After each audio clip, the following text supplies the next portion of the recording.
Paulo é chamado o apóstolo por ter sido o maior anunciador do cristianismo depois de Cristo. Entre as grandes figuras do cristianismo nascente, a seguir a Cristo, Paulo é, de fato, a personalidade mais importante que conhecemos.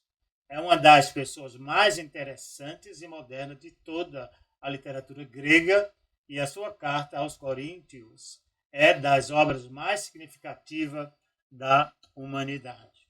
Então, percebam a importância que teve o apóstolo Paulo no desenvolvimento da igreja, na evangelização, na expansão da igreja para outras nações.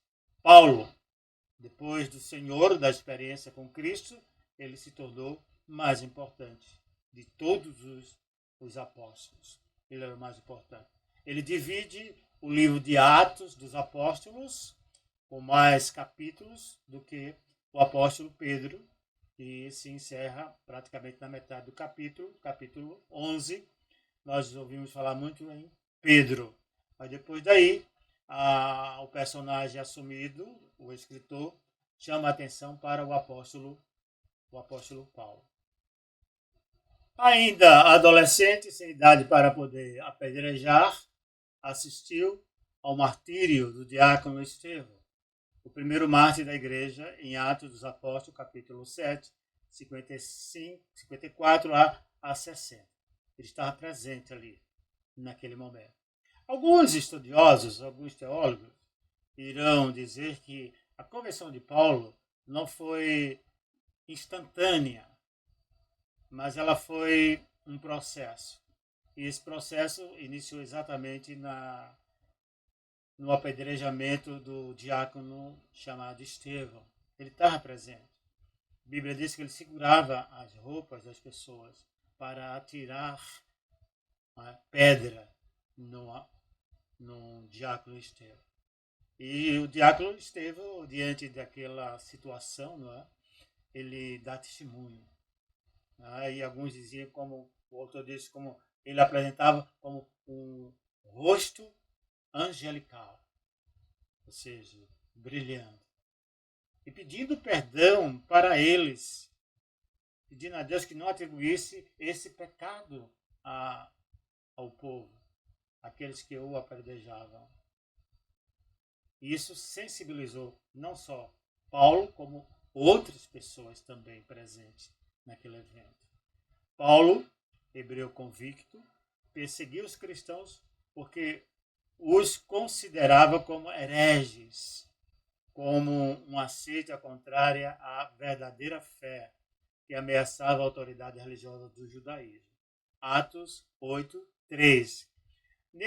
Dessa passagem, a ideia judaica era que a pregação em favor do Cristo crucificado e ressuscitou era uma pregação herege, era uma pregação que não estava condizente com o Antigo Testamento, com o Pentateuco, com os profetas, com os escritos, porque Jesus morreu de uma forma humilhante, não que eles não esperavam isso. Esperavam um Messias do formato, do modelo do rei Davi, ou como um profeta que ficou na história e que é ícone para o judaísmo, que é o profeta Moisés. E Jesus não veio nada disso. Jesus chegou como filho de um carpinteiro, de Maria, uma mulher religiosa, dedicada, e que a arma que Jesus usava não era uma espada, não era uma faca, mas a arma que Jesus usava era a palavra, o argumento. No ano 35, quando Saulo tinha cerca de 30 anos, na sua luta contra os cristãos, chefia um grupo que vai para Damasco, com autorização do sumo sacerdote, para eliminar um grupo de cristãos e levar os seus chefes algemados para Jerusalém. Lá próximo de Damasco se viu subitamente envolvido em uma intensa luz vinda do céu e lhe apareceu Cristo ressuscitado. Essa história ela está em Atos dos Apóstolos, no capítulo 9, e nós chamamos a conversão do apóstolo São Paulo. É um encontro. Foi um encontro decisivo na vida desse homem. Depois, em suas cartas, ele vai dizer que Deus o escolheu desde o ventre de sua mãe. Ele estava sendo preparado para ser um evangelista, para ser um pregador e para ser uma testemunha forte dos ensinamentos de Jesus Cristo. E ali ele teve esse encontro. Né? Ele, na sua ignorância, no seu zelo religioso, daí a religião muitas vezes não leva a lugar algum, pelo contrário, religiões muitas vezes afastam o ser humano de Deus, a gente tem que tomar muito cuidado. O cristianismo não é religião. O cristianismo são pessoas que seguem a direção de Deus, seguem o plano de Deus e tem como Jesus Cristo seu Senhor e Salvador. Nós somos cristãos em Cristo Jesus, redimido pelo seu sangue, o sangue que foi derramado naquela tosca cruz.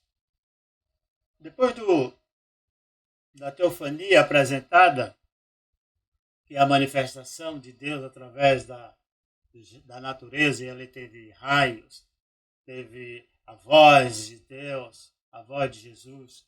Então aí Ananias, o sacerdote hebreu cristão, faz a iniciação cristã de Paulo e administra-lhe o batismo, Atos 9, 18. Jesus, falando de Paulo, disse a Ananias: esse homem é um instrumento que escolhi para anunciar o meu nome aos pagãos, os reis e ao povo de Israel. Eu vou mostrar a Saulo quanto ele deve sofrer por causa do meu nome. Atos, capítulo 9, capítulo 15, de 1 a 7. Aqui há uma inversão. O Paulo, ele fez muita gente sofrer. Era voraz na sua religião. Ele prendia, ele tinha prazer em prender as pessoas. Havia prazer em jogar os cristãos nas prisões. Fazer as pessoas sofrerem. Agora Deus está dizendo que ele vai padecer. Ele vai sofrer. Ele vai passar por experiências muito mais sofríveis do que certos cristãos. Ele ia chegar ao ponto de, mesmo diante do sofrimento, dizer que o seu viver é Cristo. Cristo é o seu Senhor. Seja na alegria, seja na tristeza. Mesmo diante da morte, ele não vacilou. Ele continuou sendo cristão. Ele aprendeu muito com o padecimento, com o sofrimento. É isso que a Bíblia diz em Atos dos Apóstolos. Depois de catequizado por Ananias, Paulo fez algumas tentativas missionárias entre os judeus que viviam em Damasco, Atos 9, 20. Retirou-se durante algum tempo para o deserto da Arábia, dedicando este tempo à sua formação. Sua chamada. Depois do encontro com Ananias, Paulo vai a Jerusalém para se encontrar com Pedro. Gálatas, no capítulo 1, versículo 19. E segundo esta mesma carta, este primeiro tempo de atividade cristã de Paulo, durante 3 anos, ou seja, até o ano 38 depois de Cristo, em Jerusalém, não obstante a amizade de Pedro e de Barnabé, Paulo sofre a contínua hostilidade dos hebreus gregos e é aconselhado a regressar a Tarso, sua cidade natal. Ele, quando chega em Jerusalém, depois de ficar 3 dias lá recluso, em Damasco, ele pensava que a coisa ia ficar tão estável, tão tranquila, mas não foi isso que aconteceu. As pessoas agora começaram a persegui-lo. tanto judeus como hebreus, gregos, começaram a...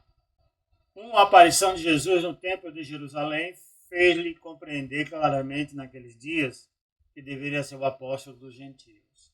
Atos 22, 17 e versículo 18. No Concílio de Jerusalém, recebe a missão de anunciar Jesus Cristo ao mundo pagão, a todos os povos. Em Gálatas 2, de 7 a 9. Então agora ele é confirmado. Havia uma desconfiança entre os cristãos de Jerusalém. Ele recebia a hostilidade de cristãos e recebia também a hostilidade dos judeus. Dos judeus porque ele mudou agora sua bandeira. Dos cristãos porque estavam desconfiados se não era uma estratégia de Paulo apresentar-se como cristão e depois se demonstrar o lobo que era, devorador e voraz. Mas aí ele começa a... Jesus fala com ele. Em Atos 2, 22, 17 e 18. É bom fazermos essa leitura para ficar bem compreensível. E aconteceu que, tornando eu para Jerusalém, quando orava no templo, fui arrebatado para fora de mim. E vi aquele que me dizia: dá-te pressa e sai apressadamente de Jerusalém, porque não receberão o teu testemunho acerca de mim. O próprio Cristo adverte e orienta o apóstolo Paulo para que ele saísse de Jerusalém, fosse para uma outra cidade, aí ele retorna para Tarso. No Concílio de Jerusalém recebe a missão de anunciar Jesus ao mundo cristão, a todos os povos. O evangelho chega aos gentios. Depois da morte de Estevão, houve a diáspora, muita gente, cristãos em fuga para outras cidades. No caminho eles pregavam Jesus. Os samaritanos receberam Jesus. Houve o derramamento do Espírito Santo entre os gentios. E isso foi confirmado pelo apóstolo Pedro, que no concílio defende Paulo. Aí Pedro torna-se apóstolo, direcionado para os judeus, os cristãos judeus, e agora Paulo volta-se para cristãos pagãos ou gentios. Aí começa a sua jornada, a sua caminhada na pregação do Evangelho.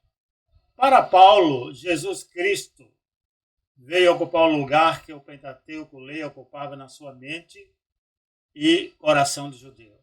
A lei nova substitui a lei antiga. Jesus Cristo para Paulo. Jesus era, para Paulo, um embusteiro, um mentiroso, porque não correspondia às características demonstradas no Antigo Testamento em relação ao Messias. Para Paulo, a lei era mais importante. A observância da lei tornava a pessoa salva. E agora ele muda essa concepção. A lei é substituída. Agora estamos numa nova aliança. A velha perdeu a sua eficácia. E agora nós temos a lei nova, que é Jesus Cristo. Jesus é tudo para Paulo agora, não a lei.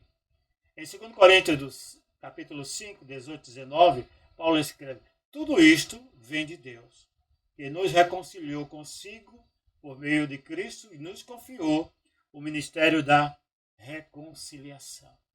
Então, tudo foi feito por Ele, para Ele. É isso que permeia agora a mente do apóstolo Paulo. Que em Cristo, Jesus reconciliou o mundo. Então, Jesus é central para o apóstolo Paulo. Em Romanos, capítulo 1, versículo 4, Paulo afirma: a promessa a Abraão concretizou-se em Cristo, constituído Filho de Deus com o poder do Espírito de santificação. Através da ressurreição dos mortos, Jesus Cristo é a sua vida, a sua esperança, o seu apoio, o seu modelo de vida, o seu Senhor e meta. Gálatas 2, 19 e 20.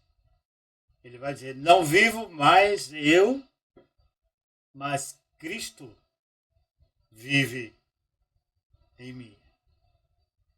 Então Jesus agora é a sua vida e a sua esperança de vida eterna, de retorno ao Pai, não está em apenas observar a lei, mas em ter Jesus no coração. Passar pelo processo da conversão, da confissão, da solicitação do perdão dos pecados e receber o perdão de Jesus, o sangue purificador. Tudo sacrificou por Cristo. Para ele, o viver é imitar Cristo. Cristificar-se, anunciá-lo e servi-lo. É em Efésios 1:10. Paulo escreve: Deus estabeleceu reunir todas as coisas em Cristo, uni-las a ele como cabeça, da qual recebe orientação e força. O viver é imitar a Cristo.